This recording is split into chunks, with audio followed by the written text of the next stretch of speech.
So, good afternoon, everybody, and it gives me immense pleasure to welcome you all at the seventh webinar on using 5S to improve productivity. After 6 successful webinars in the series, this is the 7th, and we would be continuing to organize such informative webinars in coming days too.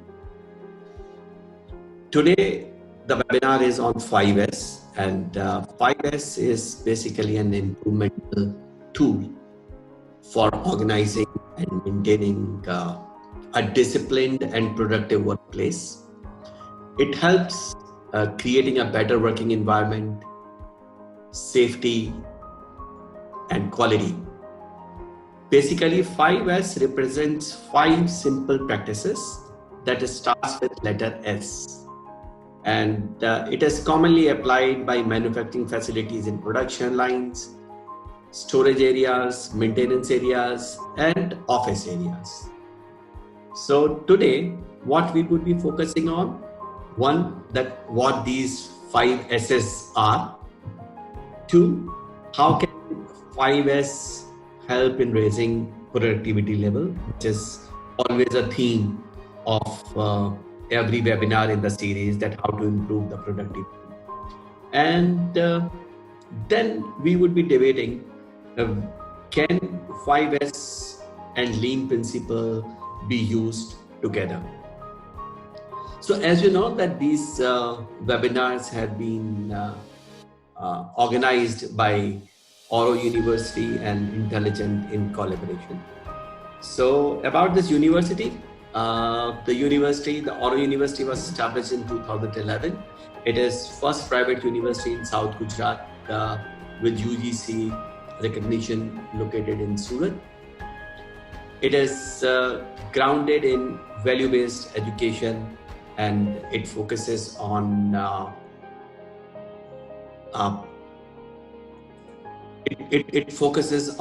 integral education and transformational learning, and it is inspired by philosophy of Sri Aurobindo's vision of integral education, and it offers undergraduate, postgraduate, and PhD degrees under its various schools, and it has multiple schools in various faculties like business, information technology, law, hospitality, mass communication and journalism, liberal arts, design, and soon there would be School of Science.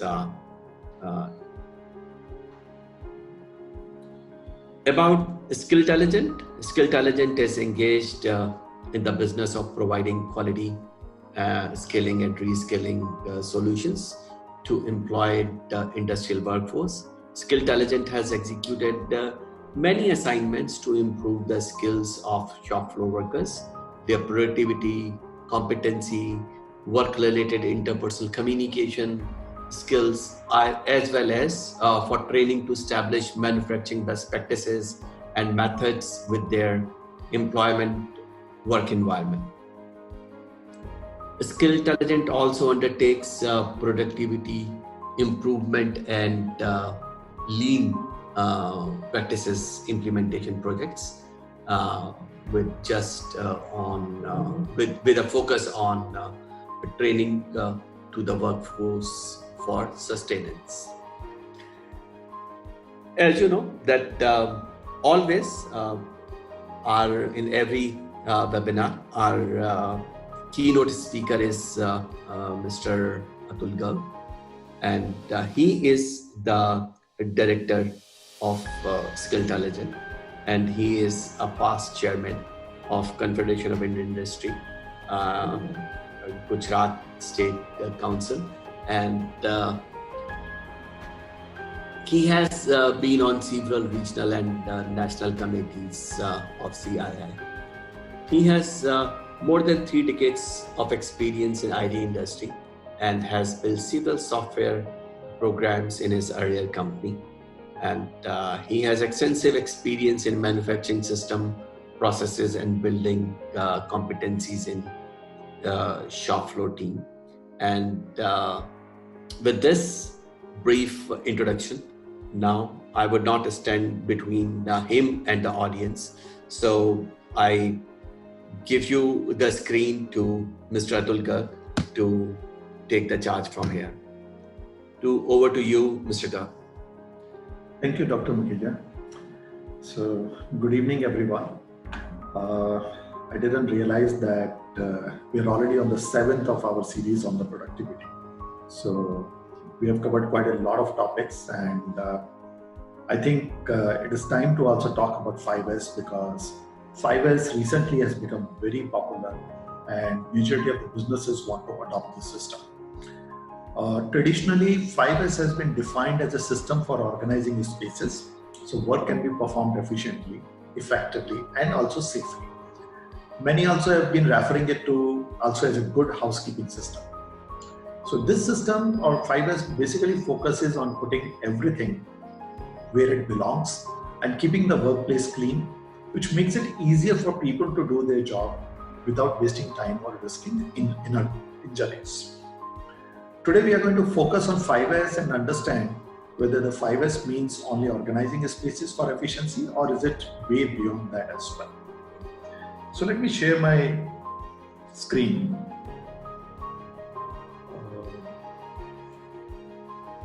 Okay.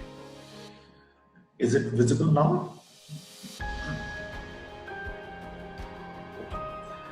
So some background on 5S. It actually originated in Japan, and Western world first heard about it as one of the techniques that enabled the just-in-time manufacturing. JIT became very popular at one time, and 5S was the core to that. It was first implemented in the Toyota Motor Corporation with intentions to produce only the amount of a product that is needed and when it is needed. So that was the whole approach about the 5S. Having an organized workplace that utilizes visual cues to maintain itself also allows the JIT manufacturing to proceed more smoothly. In this type of environment, it is easier to see problems and move materials efficiently. So 5S methodology is basic foundational element of lean practices overall.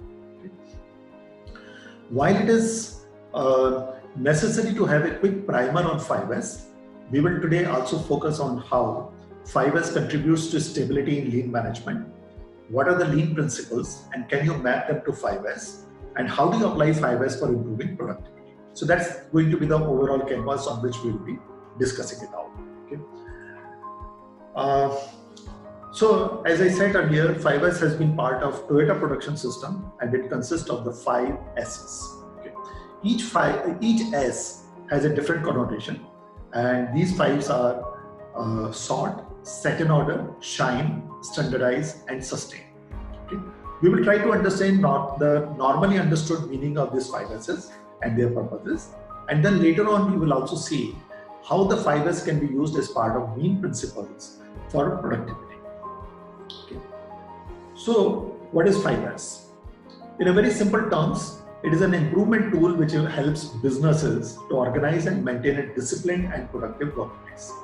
A disciplined workplace automatically creates better and safe working environment. And today, 5S is applied not just for manufacturing facilities, but people have applied it as 5S for offices, 5S for IT, maintenance, stores, warehouses, and so on and so forth. So 5S is no longer just restricted to only manufacturing facilities today. Okay. 5S is also a core lean principle and practices. It also provides a stability to the house of lean, and this concept of house of lean is something which we'll see in a short while. We will discuss that as well. 5S helps in increasing employee engagement, and I'm sure everyone understands that employee engagement is extremely critical to make the lean tools work consistently. Okay. It also aids in the standardization at workplace in several ways. Okay. So let's look into each of these 5 S's one by one. I'll be very brief over here because I'm sure that most of you know about what are these 5 S's, and you may be rather more anxious to know that how we can use it for the productivity. So quickly going through the 5 S's, the first S, sort. This means sorting through all items in a location and removing unnecessary items from the location. This practice helps you to determine what you need and remove everything else. It also focuses on removing clutter, accumulation, and junk, segregating everything in orderly manner for identifying its purposes and utility. It also helps in reducing time losses looking for an item by reducing number of items, simplifying inspection, and increasing the amount of available and useful spaces. So that's what the sort does.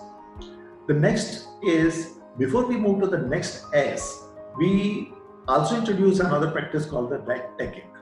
So red tagging is a process by which all unwanted or unusable material identified in the sorting process is tagged and removed to a red tag area. This ensures that unwanted and unusable items are not impacting the actual work, and these items can be safely considered for any kind of a disposal, recycling, or repurposing going forward. So that's a process which we introduce in between after the sorting. The second S is set in order. So set in order is, in short, putting all necessary items in the optimal place for fulfilling their function in the workplace. It focuses on setting all the items in the industry into a certain place where the workers can simply find them. Okay? It's very easy to find them. In other words, keep needed items only in the correct place for easy and immediate retrieval. That's what the set in order does. This also helps in making the workflow smooth and easy. The next one is shine. Shine is usually associated with sweeping or cleaning and inspecting the workplace, tools, machinery on a regular basis. It not only helps in keeping the workplace neat and clean, it also involves performing regular maintenance on equipment and machinery. Shine improves the production process efficiency and safety. It reduces waste and prevents error and defects. So it is not just all about keeping everything neat and clean. It's also all about how do you improve the efficiencies of your equipment and reduce the wastages and prevent the errors and defects. The fourth one is standardize. This method is to standardize the process used to sort, order, and clean the workspace. It systemizes everything that has just happened and turns one-time efforts into habits. In other words, it is a method by which sort, straighten, and shine are made habitual. Standardize assigns regular tasks, create schedules, and post instructions so that there are activities, and these activities become the routines. They no longer remain a one-time event or a short-term project only. So a standardized method establishes procedures and schedules to ensure the repetition of the first three as practices. That's the standardize. The fifth one and the last S is sustain. Anything which we do has to be sustained. Okay? So this is a process of keeping practices running smoothly and also keeping everyone involved in the organization. It is all about sustaining and developed processes by self-discipline of the workers. If any sustenance practice has to be persuaded from the top down on a constant basis, then it will not survive on its own. The day the pressure from the management is off, the sustenance will go off. So it's very important that the self-discipline of the workers come in and they rather drive these practices and sustain them. This method also ensures that the 5S approach is followed consistently, and it is all about making any initiative a long-term program and not just an event or a short-term project. So these are the 5 S's which we talked about. Now let's spend a few moments understanding what is lean manufacturing, because that's another word which is moving around and everybody wants to establish the lean manufacturing. There is another term which a lot of people use. People talk about business excellence, people talk about operations excellence, people talk about manufacturing excellence. We will not go into those topics, but let's understand the lean manufacturing as a baseline to start with. Okay.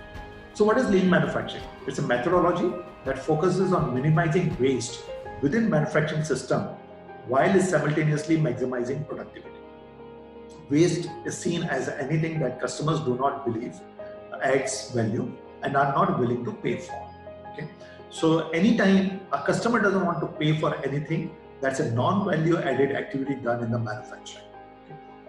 This lean manufacturing is again based upon the Toyota lean production system, which was established long time back. And House of Lean shown over here, which we have shown here, the bottom part has got the two foundations. And the first foundation is the stability, second foundation is the standardization. It also has two major pillars. One is just in time and the second is Jidoka.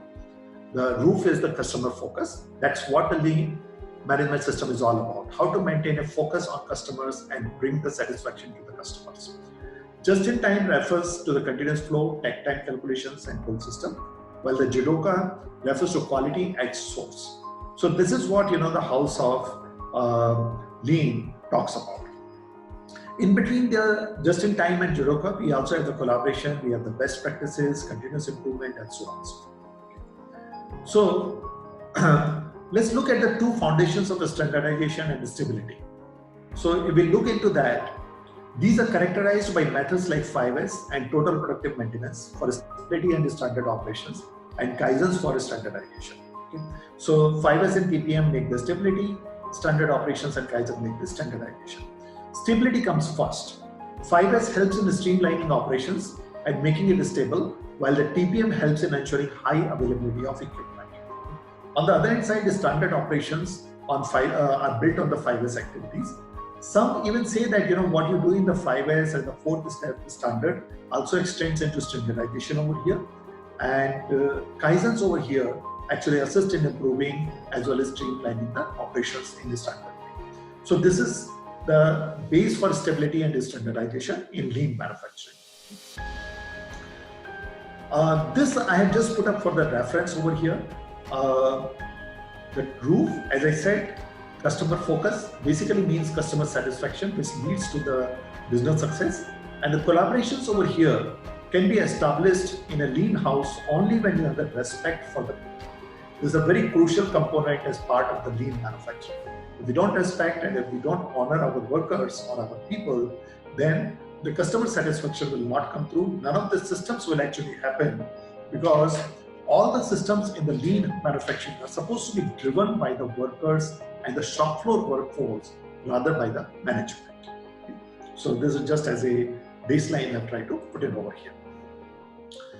Now, when we look into the 5S, this, or rather the lean overall, in the lean context 5S, this basically helps in stabilizing the process, standardizing it, and even sustaining the process through its 5 S's. Okay.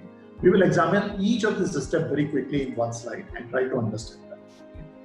So, the 4 M's, the famous 4 M's, man, machine, method, and material. Okay. These are the core into any manufacturing. They have to be stable enough to support the standardization of the work method. If any of these 4 methods or my 4 components are not stable, I don't have the regular availability of manpower, my machines are not available on a regular basis, breakdowns are very heavy, my methods are not producing the effective output, quality is becoming an issue, or the material is not of the right quality or is not available in time, then I cannot achieve any kind of a standardization. So to improve further, stability is important, and that's where the 5S works upon these 4 areas and helps you to bring in stability. Okay. Whenever we talk about the stability, I would even include the training gaps. When we have the manpower, are they trained? Are they skilled enough? Can they really, address what is required on the shop floor on their own? So that also would be covered as part of the these 4 M's over here in the stabilizing. Once the stability is accomplished, the best known and demonstrated work method can be standardized. Okay. This becomes the baseline for evaluation and future improvement. And there is no point in the standardizing the process if the standard is not sustained. So once you have got the stability, you have established the standardizations, then we go on to sustenance mode over here. So the management practices and follow-ups must be modified to appropriately sustain the gains achieved by the standardization. And in the lean manufacturing, the implementation of process stability, standardization, and improvement practices on the shop floor become very tightly integrated than what traditionally everybody assumes. People assume that I can stabilize the process independently, I can do the improvements into one area and then continue to work on the other area without stability. but that doesn't happen in reality. So on the shop floor, these three things, the stabilization, the standardization, and sustenance, are very tightly integrated into lean manufacturing. Okay. Also, when we implement the lean practices, we should not be randomly implementing them. Rather, we should adapt and execute based upon some kind of a systematic pattern and a well thought out strategy over here. Okay. So a quick primer even on the lean practice also. If we look back, lean was born out of the manufacturing processes, and it encourages the practice of continuous improvement and is again based on the fundamental idea of respect for people. So if you remember on the lean of House of Lean, I had one slide where we said respect for people is very, very vital for the lean implementation. There are 5 principles of lean manufacturing which are considered as a recipe for improving the workplace efficiency. And these 5 principles are: define value, map value streams, create flow, establish pull, and pursue the perfection or work towards the perfection. Let's quickly look into each of them and then try to understand them. So let's take the first one, specify value. The first principle is about defining value from the customer perspective and express value in terms of the specific product or services. The second after that is the map the value stream. The second principle is identifying and mapping the value stream, covering all value added and non-value added that brings a product or service to the customer. If your value stream is not clear and you are not doing all the value added, non-value added activity towards a single goal of delivering a quality product and service to the customer, you will not achieve anything. So lean principle number 2 focuses on creating, mapping the value streams. The third one comes in is establishing the flow. This one talks about how the continuous flow of products, services, and information from end to end through the process has to flow. And once you have a flow of this, product, service, and information, then that's where you can service your customer far better. The fourth one is implement pull. Now, it's a given thing when we go into the lean manufacturing and as a process also, that until and unless we have the downstream customer or a downstream process identifying the need, the upstream process can do nothing much. Okay. So if I want to do the cooking and I don't have, the ingredients for that, I cannot cook. So the process integration and, the linkages between the process is very important. The one process has to pull from the other process. Okay. So actual demand will always pull the products or services through the value stream. So that's the fourth, principle of the lean. The fifth principle is work towards the perfection.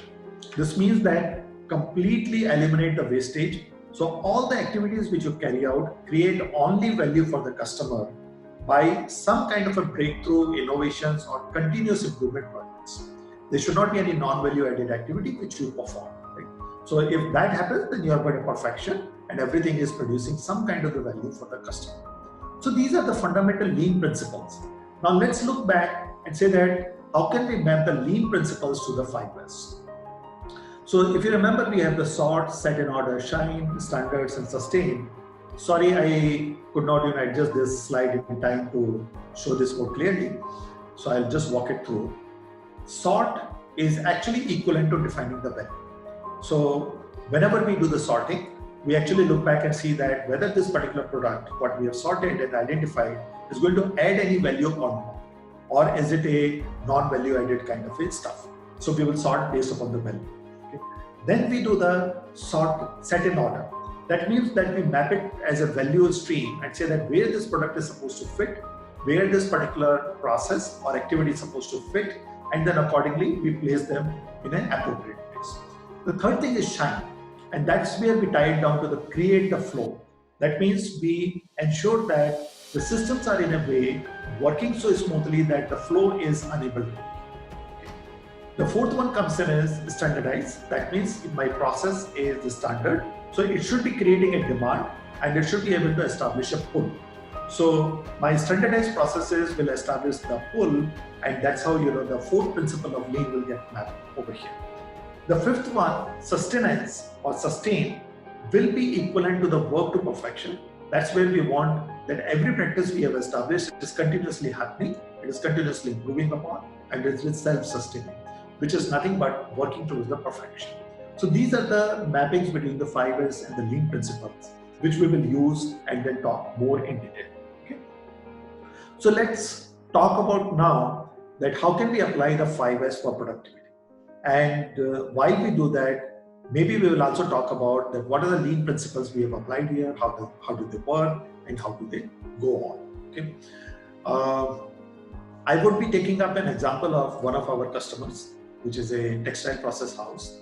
And for a long time, they have been facing a problem of stagnated revenues for several reasons. The reasons could be multiple.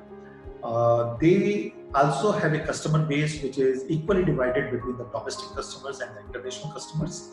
And of course, their desire is to improve the international business because it brings in the better revenues and also the top line. Okay.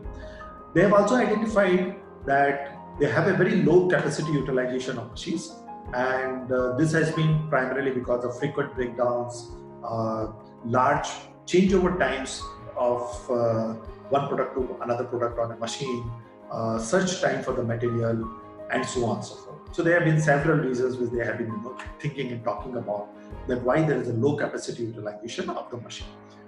What has happened over here, which is the most worrying part, is that this whole process of low capacity utilization and stagnated revenue has been going on for so many years that everyone has taken this as the only possible, or rather the best possible situation, and they've resigned to the fact that this is what happens. There's nothing better which can be done beyond it.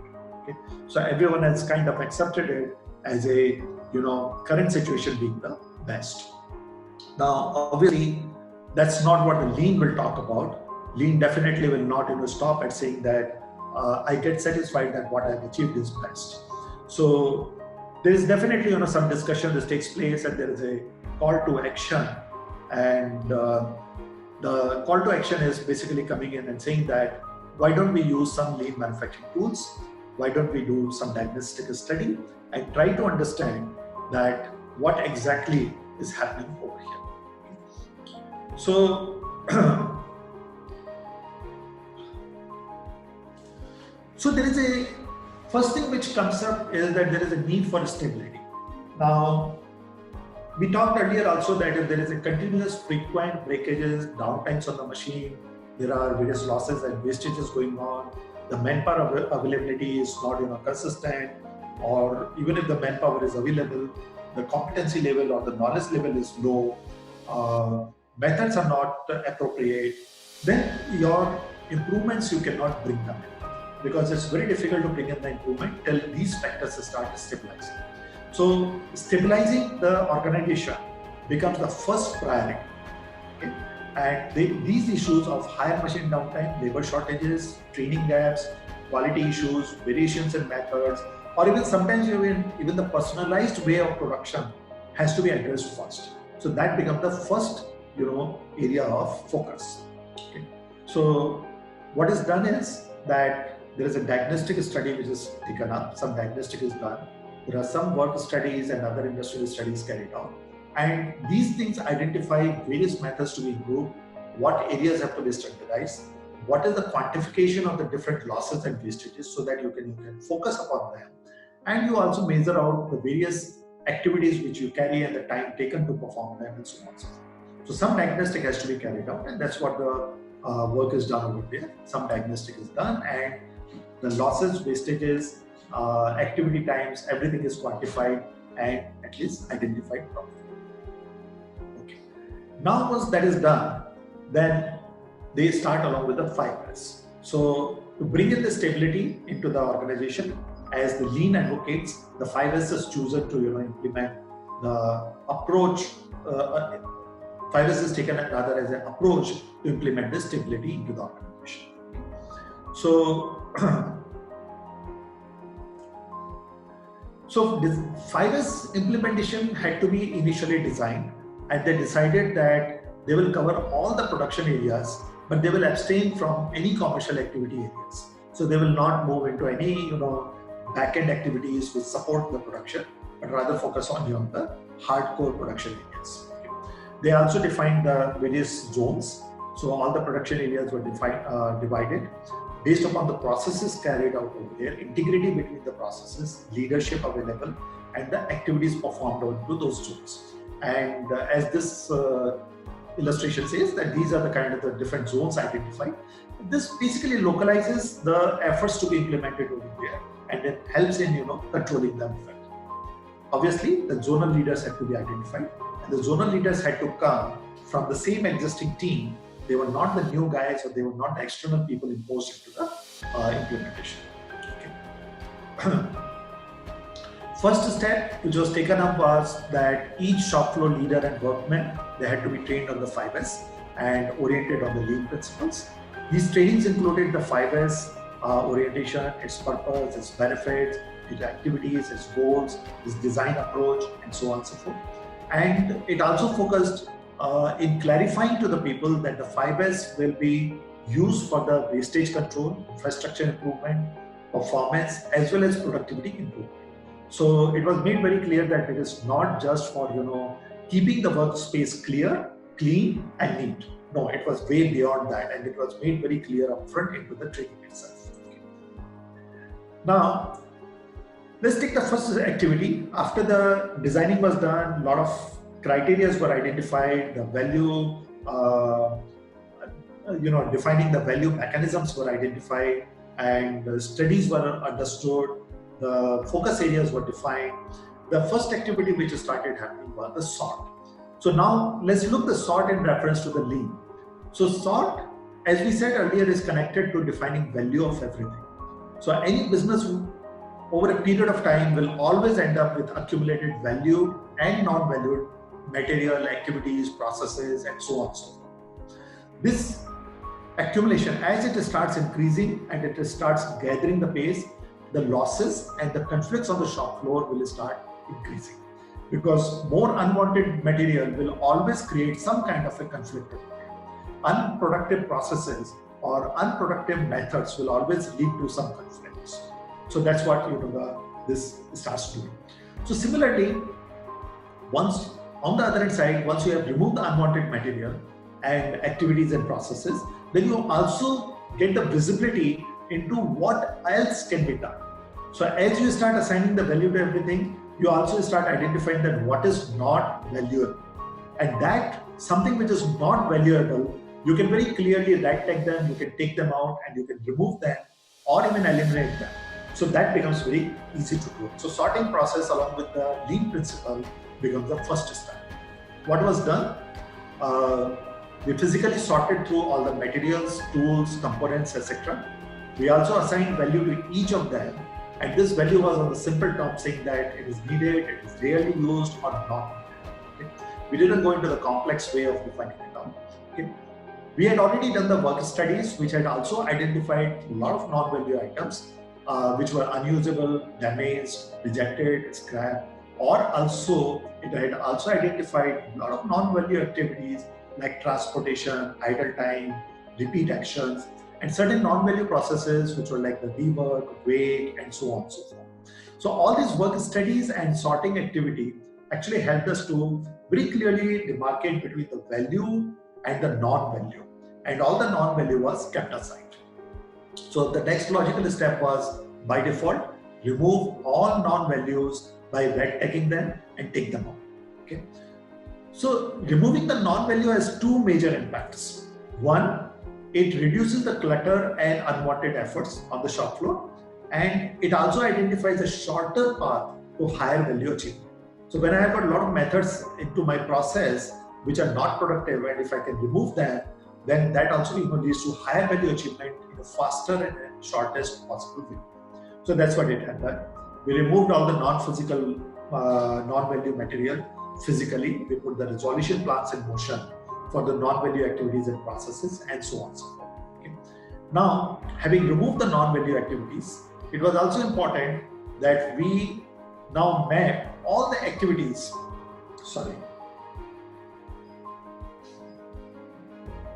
So it was also very important that we map all the valuable material, activities and processes into a woven system, into a single value stream, so that the contributions start improving.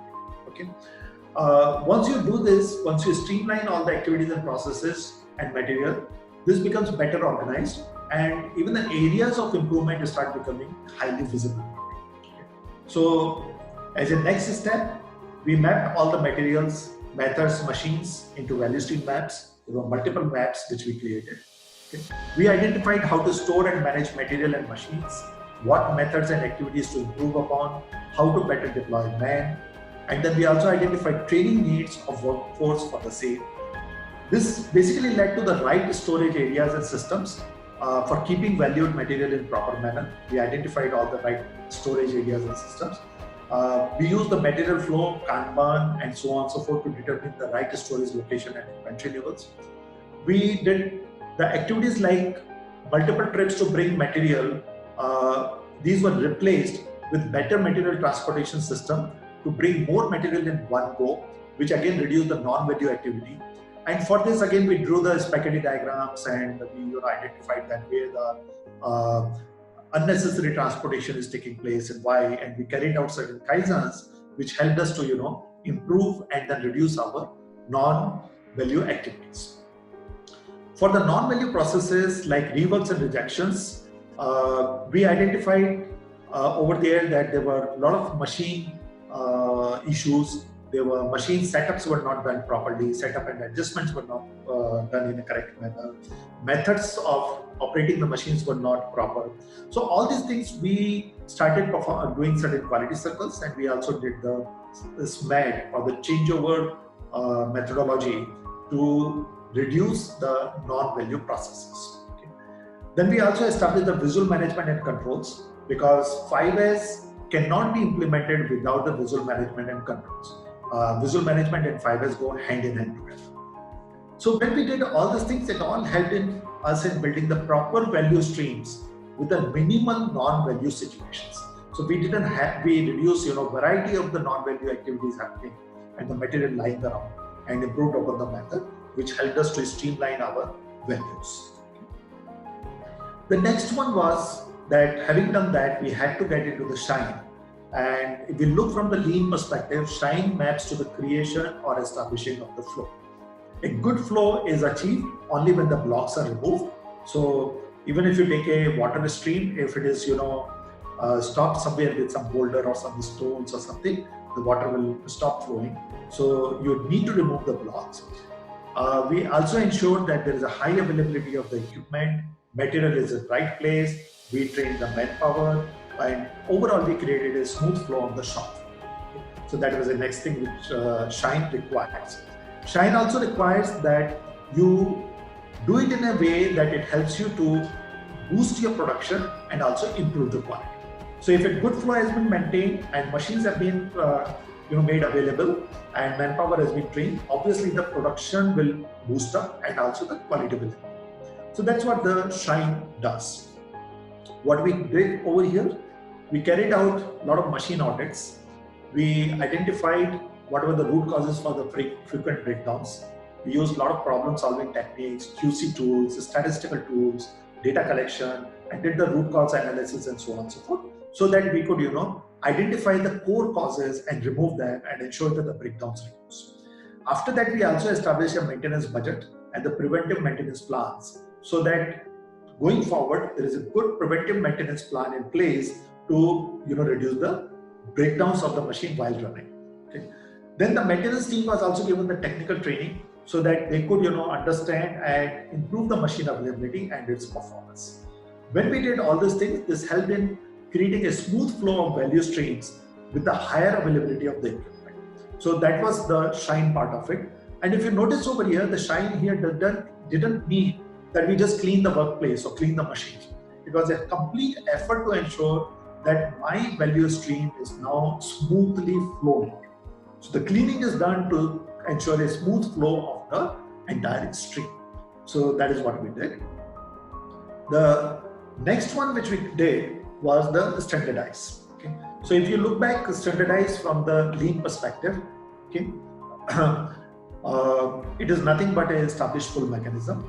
Once flow is created, it is easy to establish pull via standardized activities and processes, and each standard process demands other process to perform. So this is what the standardization kind of helps us. So what we did over here, we established SOPs for everything. Work standardization was done against revised value streams. Activity norms were identified in work studies. SOPs were established.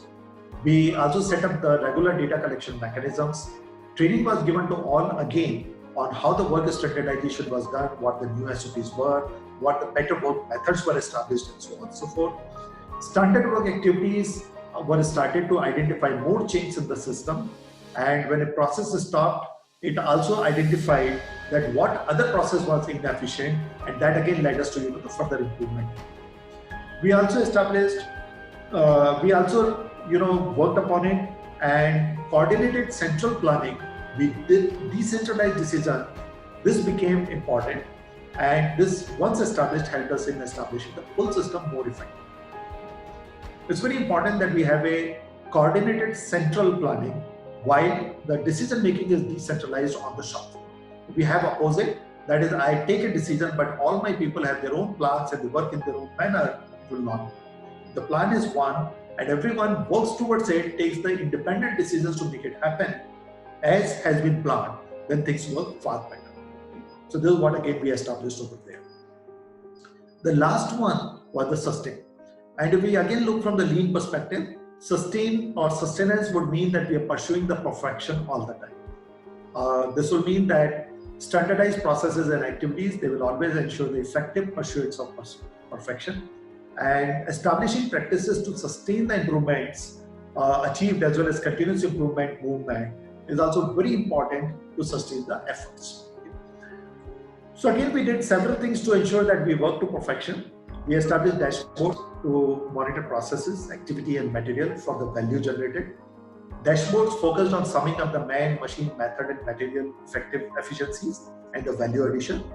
We established the daily work management practices, culture of a continuous improvement and the Kaizen and quality circles. And we put a focus on measuring value created and continuous improvement. Instead of measuring the losses and wastages, the focus shifted out to see that how the value has been created and how much. Okay? So this became our part of the sustenance practices. What was the result? If we look back at the result, we could achieve two important factors over here. One, we could improve the employee productivity, which is we had lesser non-value activities being performed, we had the lesser wastages and rework happening, equipment availability had increased, there was lesser fatigue in the workers because the work methods had improved over here. Everybody had a better knowledge because we had trained them up on the better processes, and everybody now was conscious of the fact that they have to drive it. So the self-monitoring got established as a core lean principle into the organization. So this was the first thing which led to higher productivity in the employees. The second thing which happened is that there was a change in the management approach. Now the management started talking about fact-based decisions supported by the real-time data instead of unsubstantiated feedback. Earlier, the managers would come up and say that ye nahi ho raha hai, that is happening, this is not working, and they would take the action based upon that. But now it became a fact-based decision because there was a data available, because the systems had thrown up now what value each process was adding, and they could take the right decision.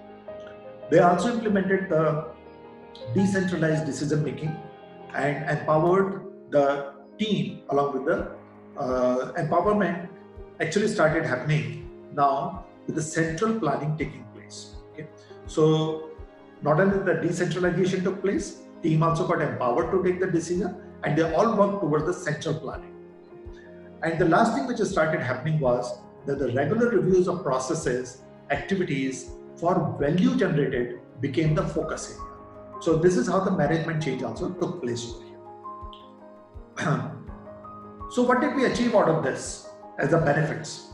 We definitely, achieved quite a lot based upon this. We could see that, the international business actually started contributing up to 65% from the 50%, which was earlier. And this also ensured that there were higher margins. Companies started improving its top line as well as the bottom line. The on-time delivery ratio, which was very low earlier, started becoming 95% plus. This brought a lot of confidence and satisfaction in the customer. And this was achieved via the lesser equipment breakdowns, elimination of the non-value added activities, processes, establishing pull systems, and so on and so forth. Quality ratio improved as well to 90% plus, and that is where the various tools we use for the root cause analysis, quality circles, and so on and so forth helped us to identify the reasons for quality and then improve the quality delivery. The material losses were reduced by 45%, and the workforce attrition went down by 60% because the workforce felt that there was a better work environment, there was a good working culture, and there was a respect to them, which ensured that the attrition came down. Now, when you have a competent workforce coming in regularly without any kind of a break, your stability in the organization starts coming. So now you can see that there are a lot of stability which has been brought in the organization. So this is what we could achieve over here. There were also a lot of intangible benefits which started coming in. First, there was a culture of maintaining healthy and clean work environment that got established. There was now a new culture of looking at the value addition of every action being performed. It was no longer just by saying that, there's no value addition, means let's just do something. No, every action had to have some value addition, and that became a strong culture. Everything became more organized, more data driven, and more systematic, and that itself had its own plus points overall. There was a better visibility in operations and proactive actions by all involved, and all this helped in reducing the work fatigue, indiscipline in the workforce, and various conflicts which were earlier taking place on the shop floor. So these are some of the other benefits which started coming in as these practices started taking root into the organization. Okay. So if you look back overall, in the end, when we strategically planned the 5S implementation, this led to huge stability in operations and organization visibility via the increased on-time delivery, higher quality, higher machine availability, and productivity. Okay. So, and that was our focus, that how do we bring the stability into the organization. This also led the foundation for implementation of the total productive maintenance system, which can further ensure the better machine availability and higher production with the superior quality. And standardization of the operations and culture of continuous improvement also got established, which essentially means that the lean principles were firmly ingrained into the team. Now, when you do all this kind of the things, operations become very stable, they become the standard, the standardization starts taking place, the respect for the people comes in, the work culture starts changing, then productivity is nothing but natural to go up with these kind of the changes. So productivity went up by default along with this kind of the changes over here. So if we summarize it back and if we talk about it in the end, what happened is that we should always remember is that 5S is a very important tool, not just for a clean workplace, but for improving overall productivity. Okay? It primarily ends up creating a stability in the organization and lays foundation for the further improvement. Each level, if done correctly, it will always help in reducing the wastages and losses in all areas, and it just doesn't lead to the material or space free up, but it also helps in improving the processes and activities. 5S will always help in identifying inefficiencies and the non-value added activities in the system. Okay? So if you do it correctly, you will always identify what are the non-value added activities, not just the material, not just the component, but even the activities and processes as well. 5S, it has to be done along with multiple lean tools in concurrent way to remove the inefficiencies and the non-value added activities. Okay? 5S alone doesn't work. You have to use multiple other lean tools side by side. And to implement the 5S effectively, one has to strategize, architect, and plan the 5S implementation in a correct way. So that is how the 5S has to be implemented. As we saw in our example, we could use the 5S very effectively to improve the productivity at our customer. And 5S also brought in a lot of stability into the organization, which also would help in sustaining the productivity levels achieved via the 5S over here. Okay, so that is all for today. I hope that you all got a different dimension of 5S and you may be able to then leverage it in your own organization. Not just to clean up the workspace, but to transform it for the higher productivity. Okay. So thank you everyone for listening in. I hope this session has been useful to all of you. Skilltelligent and Oro University can help you to understand these techniques, practices and methods more effectively and in a better way by taking up a specific training for your organization. And if required, we can even help in implementing these practices. So thank you once again. And Dr. Makhija, if there are any questions, we can then take. Thank you.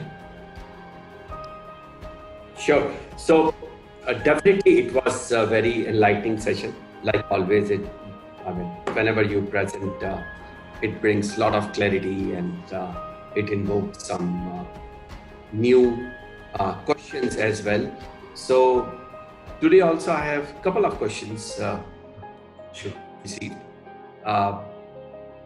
First thing is that what would be the strategy to design the implementation process of 5S?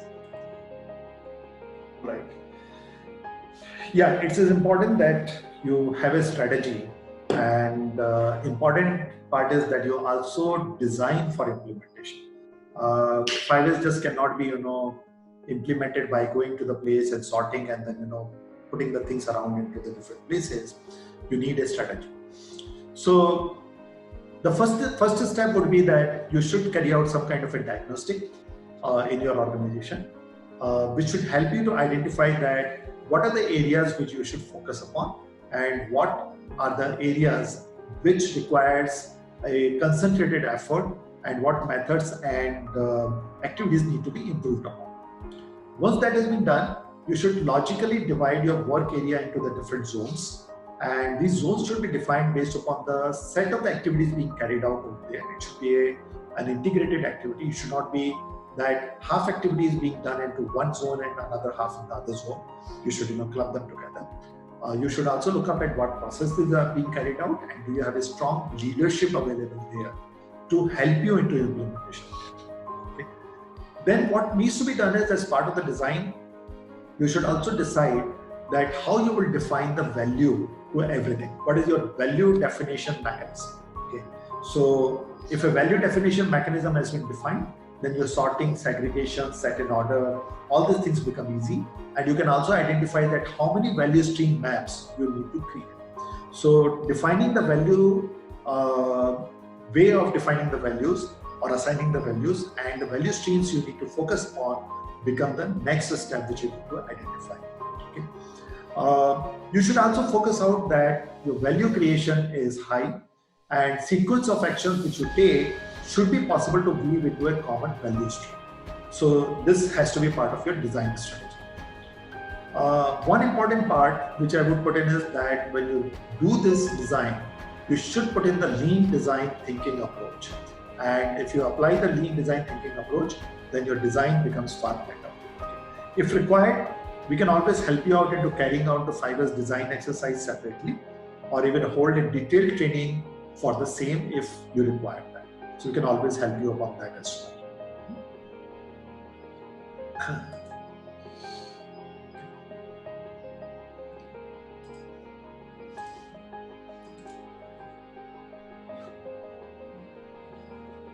I think yes. Sorry. Now there is another question, which is more related to Surat business culture, and the question reads that it is so very difficult to convince the boss about the importance of the concepts like 5S and Kaizen. So how to tackle such mindsets, if you have any advice for one of our audience called Nehal Munshi? I think any businessman or entrepreneur is driven by the money it can generate or save. Okay. So if you can actually convert the savings into money value, if you can put a figure to it or monetize those kind of the benefits and then put a number to it and then go back to your bosses and say that this is what I'll gain out of it, so much money I will save, or this is what will help me to generate more money, or it will help me to increase my business in terms of the money and again, increase my bottom line, then probably it will be easy. And everything in the 5S which you do, you can definitely monetize it back. So whether it is a loss which you have eliminated, whether it is a faster turnaround on a particular setup you have done, whether the per machine productivity has gone up, whether the quality ratio has improved, whether the on-time delivery has happened, everything can be monetized back in terms of the new business or money saved into that existing business. So if that approach is taken and talked about, that will definitely help you to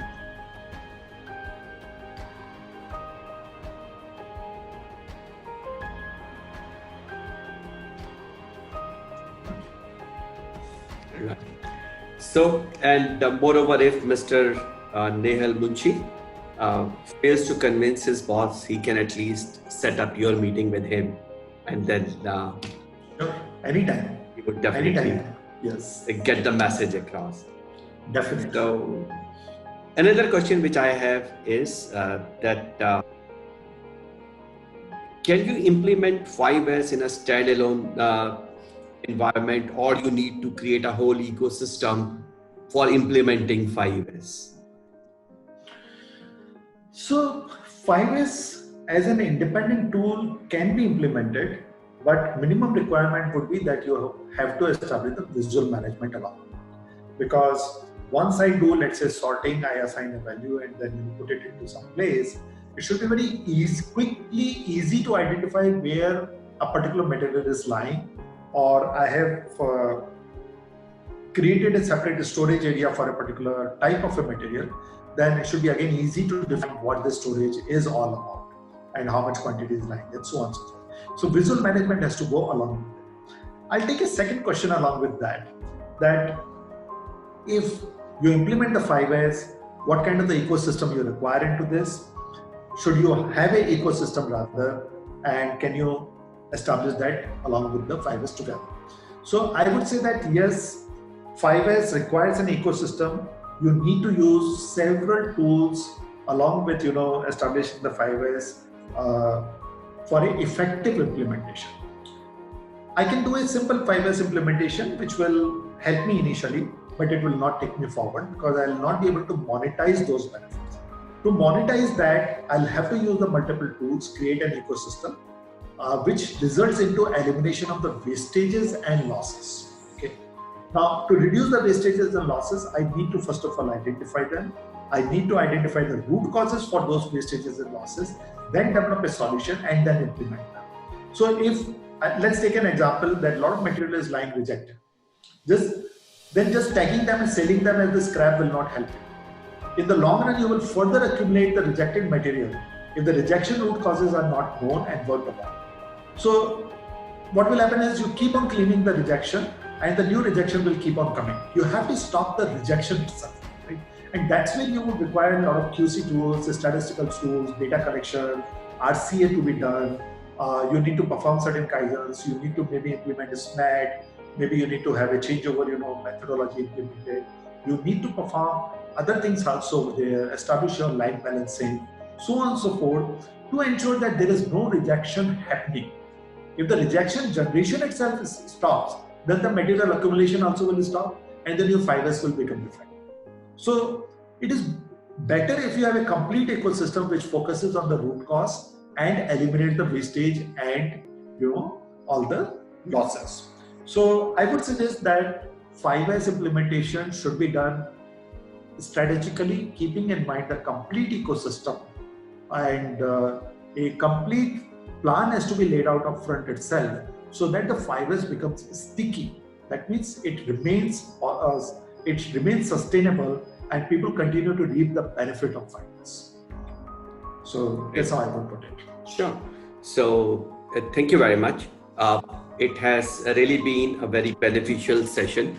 I mean, this is a kind of a tool which does not have any financial implication, but still it has a very positive impact on the bottom line. It makes your bottom line look very impressive, and you can improve the whole economic performance of your business unit just by implementing this tool, which does not have any financial liability.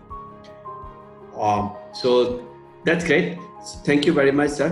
And there's a question for Mr. Kishore that someone wants to know that where can I access this whole presentation after the session is over? Okay. As a process, after the session is over, we are sharing the presentation with all the participants. Moreover, it is also available, the recorded link of the All University Facebook page. You can access on both the ways. Great. So that's all from our side. Thank you very much. Thank you very much, sir. My pleasure, sir. Thank you very much. We'll be presenting again on Wednesday next, I suppose. Sure, right? Next Friday we are doing this. Next Friday. Great. Friday, yes. So, just to sum up the session, I thank Atul sir and Vikram sir, both of you, for being with us. I think two excellent practices any company can use to increase its efficiency while maintaining a quality product are 5S and Lean techniques. And both of these strategies were developed while within the manufacturing industry. However, the principles are applicable to any type of a business and will help only organization that chooses to examine itself and is interested in streamlining its property, processes, and policies for greater efficiency and productivity. In today's webinar, what we have learned, like what are 5S, and brief about the lean manufacturing, full house of lean, application of 5S for productivity. We also saw the case study of actual implementation of 5S in a scientific way, which brought commendable changes and enhanced productivity. And I'm sure the information shared today will certainly help all of us in organizing ourselves and increasing efficiency and productivity. So, here we sum up, and just to share with you that we will come up with another webinar on role of supervisor coming Friday, that is 17th of July, same time at 4 o'clock. So I take this opportunity to thank Atul sir for being with us and sharing his wisdom, his knowledge, his experience with us. And I take this opportunity to thank Makita sir for being with us and setting the context. And thanking all the participants for being with us. And here we close this session. Thank you all of you. Thank you very much. Thank you.